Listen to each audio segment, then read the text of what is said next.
Joke time muna tayo mga kababayan. Para niya Mr. Maravillas nasa labas ka. Papayos kasi ako ng ng isa kong sasakyan. Ayan po, yung ating crosswind. Nasira yung lock. Luma na kasi. Kaya dito tayo mga kababayan sa Imelda Park. Alam ba ninyo, itong lugar na to, ito yung tinatawag na Imelda Park. Hello. Ito yung pinagawa ni Mrs. Imelda Romualdez Marcos, yan o. Di ba? Ang ganda ng paligid. Yan po. Malawak to. Yan. Di ba napakaganda? Dito sa lungsod ng Legazpi. At yan yung sculpture na ginawa ng isang national artist ang gumawa niya. Nakalimutan ko yung pangalan. Pero after the People Power EDSA People Power Revolution, pinalitan yung pangalan. Ginawang Kalayaan Park. Pero yung mga matatanda, ang tawag pa rin dito, mga kababayan, Imelda Park. Kasi si Mrs. Imelda Romualdez Marcos yung nagpagawa. Anyway, dito muna tayo sa joke time before nating pag-usapan yung mga issue sa politika. Siyempre, walang iba, yung ICC. May mga latest development po. Yung joke natin, padala ni Benjamin Marinas. May isang manliligaw daw. Inihingi doon sa tata yung kamay ng kanyang nililigawan. Nanliligaw di ba ganon? Inihiling ko niya ang kamay ng aking minamahal. Ang ginawa ng tatay, tinanggal yung artificial. Tinanggal yung artificial na kamay. Ibinigay doon sa manliligaw. Nasyak yung Nasyak yung manliligaw. Putol pala yung kamay ng kanyang nililigawan. Hindi niya alam.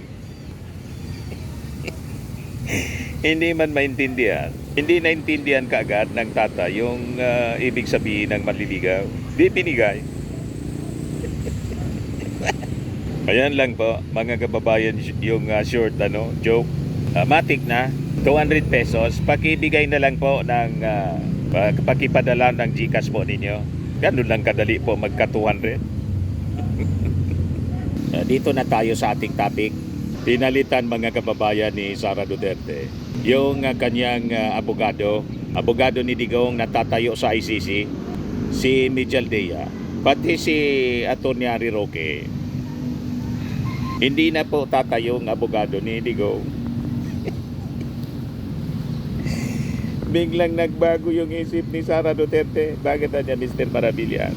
Baka narinig po yung mga discussions natin na si Mijaldea, imbis makatulong po, nadiin si Digong.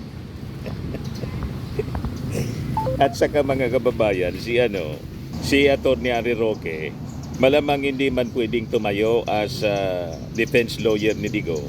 Kasi baka natunugan na very very soon, di ba may final na kaso yung DOJ kay Harry Roque dito. Baka po lumabas na rin yung warrant of arrest. Hingi ng ating gobyerno yung tulong ng Interpol. So habang nagdi-defend sa kanyang tatay siya, Atty. Harry Roque, baka pusasan po ng Interpol. O di ba? So nagkalitsi-litsi mga kababayan. Ito yung sinasabi ni Digong noon. Pero patungkol sa droga, huwag mo anyang subukan. Masisira anyang buhay mo. Ngayon, sinubukan nila yung ating Pangulong Bongbong Marcos. Nasira yung buhay nila.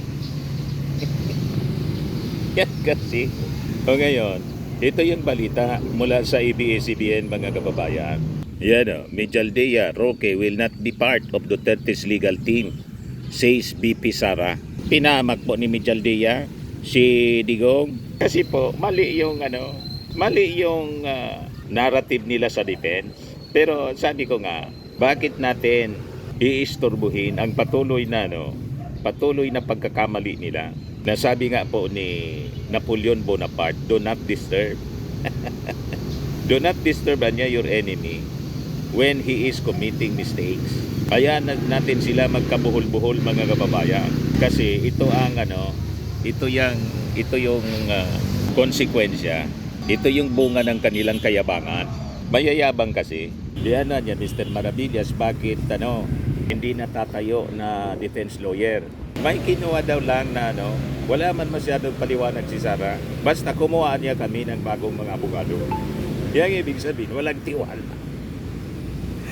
Walang tiwala po kay Mitchell Dea. Pagkatapos kay Roque, si Sara Duterte. Una sabi ni Atty. Harry Roque, pati si Sara tatayo na abogado.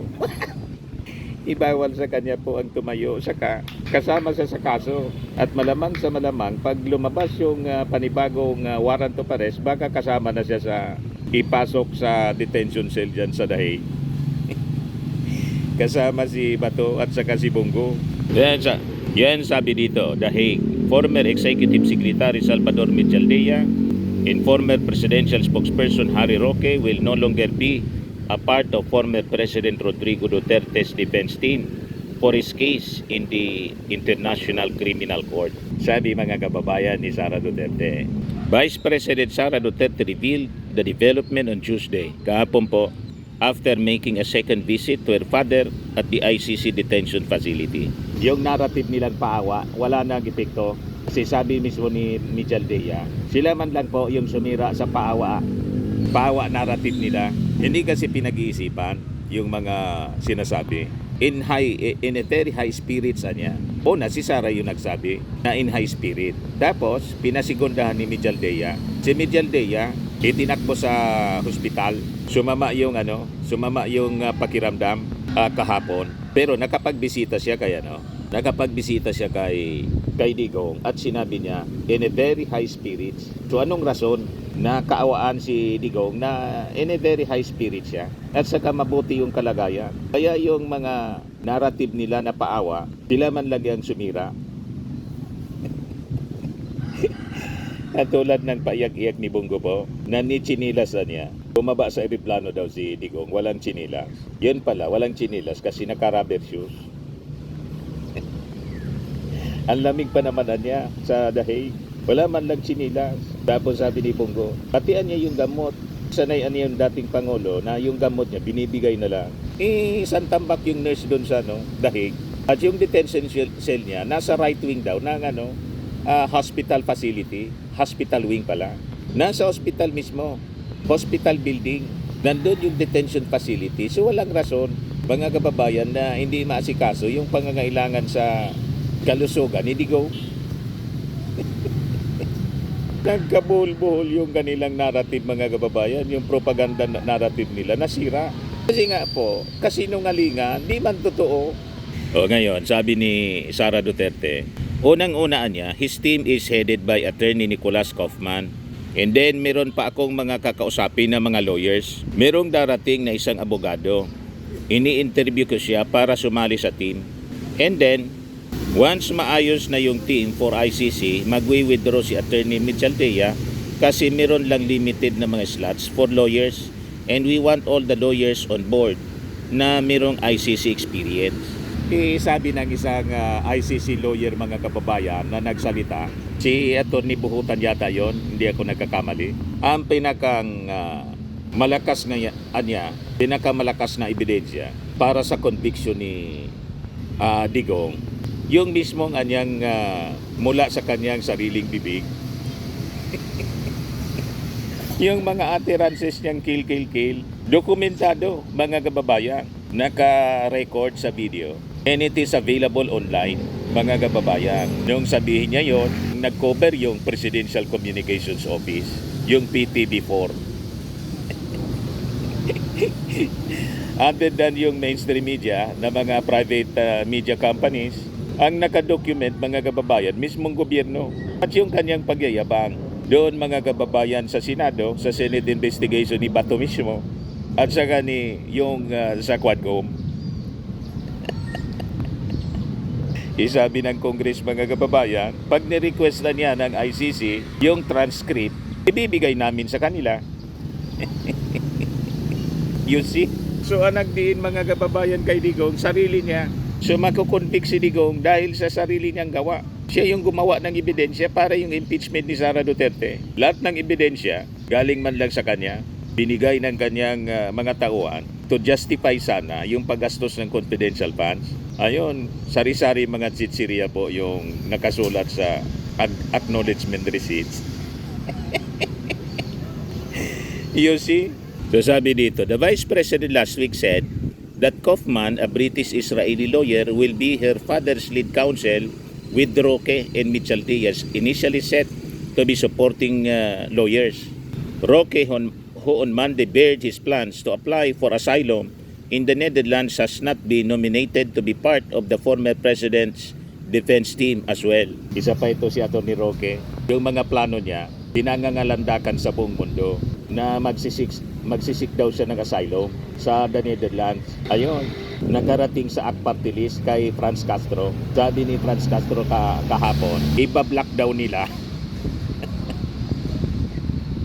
yung application na niya for asylum ni Roque, ipa-block nila sa the Netherlands. You see, sabi natin, matanda na itong si Roque, hindi pa alam yung mga strategy sa buhay. Na kung ano yung mga plano, dapat hindi mo man yan sinasabi sa publiko, kahit sa kaibigan, huwag mong ikwento hanggat hindi natutupad, hanggat hindi pa nangyayari. Kasi pag sinabi mo yan, malamang sa malamang, hindi na mangyari. Hindi mo alam, kahit yung kaibigan mo pala, pwedeng maging harang. Di ba? Ganon yan eh. Ganon ang natura ng tao. Kaya mahirap na pinangangalandakan yung mga plano. Yun ang mga mali ni Sara. Yung very early, nag-announce siya na tatakbo siya sa pagkapangulo. You see? Kaya nagkabulbul yung buhay niya, mga kababayan, sa kakaambisyon at premature na pag-announce na kung ano-anong mga bagay. O tingnan ninyo, pati yung pagkuha ng abogado, hindi mo na maintindihan. Ang gulo. Kasing gulo, mga kababayan, ang isip ni Sara Duterte. So, si Roque, plano na mag-asylum sa Netherlands. Hindi kasi na-establish kung ano yung basis ng pag-stay niya dito sa Netherlands. And we don't want complications, sabi po ni Sara Duterte. Gusto namin nakatutok talaga yung lawyers doon sa kaso, and right now, I heard, applying for asylum. He publicly announced that already. So we want him to focus on his asylum, and then we want our lawyers to focus on the case. Nagkaloko-loko na po, mga kababayan. So sabi dito, Kaufman meanwhile was officially appointed as lead counsel on Monday, March 17. He was able to visit former President Duterte in detention on Tuesday, kahapon. According to Kaufman, he is confident that the former president has strong defense, including questions on his arrest. He was completely denied, Anya, all his rights in the Philippines. That would obviously be a major argument in the course of his defense. I'm very confident of the strongest defense possible, and I'm very confident that he will be acquitted indeed, and even the earliest stage possible, sabi ni Kaufman. Siyempre, yun ang sasabihin ng abogado para hindi siya palitan. Confident siya. Abogado eh. Pero with the overwhelming evidence, mga kababayan, kung ang defense nila, yung kidnapping na sinasabi, kinidnapan niya si Digong, that is a direct accusation na nagpalabas, mga kababayan, ng warrant of arrest na mismong ICC na siyang magtatrial sa kaso ni Digong. Common sense lang. Imagine na lang, yung ICC na nagpalabas ng warrant of arrest, kinostro, mga kababayan, sa Interpol, in which the Philippines is a member. I-accuse mo na kinidnap instead na isinerve yung arrest. Tingin ninyo, papaboran ng ICC ang ganong argumento na directly, in effect, ina-accuse mo yung ICC na kidnapper. You see? Malabo yung defense, mga kababayan. Simple common sense na lang po. So sabi ni Kaufman, we will be filing all necessary applications in due course. I'm not prepared to comment on the defense strategy at this point in time. Ngayon, sabi ni Sara, the former president is still in the hospital wing of the detention facility, but is in high spirits and is getting along well with the personnel. So wala man pong ipag-alala. Kaya yung baseless po yung mga sinasabi na huwag po kayong nagpapaniwala yung mga paawa effect nila. Ang dapat kaawa natin po yung mga victims na Umabot 30,000. At more than 100 po, mga bata, mga paslit. Alangan man yung mga paslit, mga kababayan, mga drug lords yun. Ni mga drug pushers, malabo, 3 years old, maging drug pusher, 7 years old, 5 years old, 12 years old, 14 years old, 17 years old.